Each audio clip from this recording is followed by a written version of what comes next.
Hello dear viewers, welcome back to my channel. আজকে আপনাদের করে দেখাবো মাইক্রোসফট এক্সেল প্রোগ্রাম থেকে কোনো সংখ্যাকে রোমান সংখ্যায় কনভার্ট করা।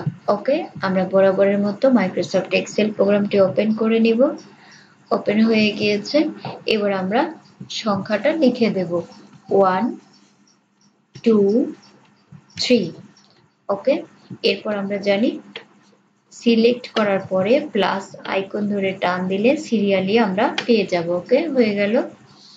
এবার আমরা রোমান সংখ্যায় কনভার্ট করব। এর জন্য আমাকে যা করতে হবে ইকুয়াল রোমান চলে এসেছে, ডাবল ক্লিক দিয়ে নিয়ে নেব।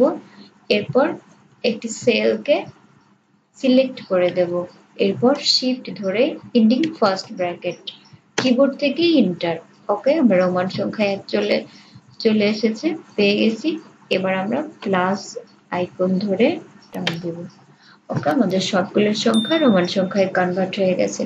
Thank you so much watching for video.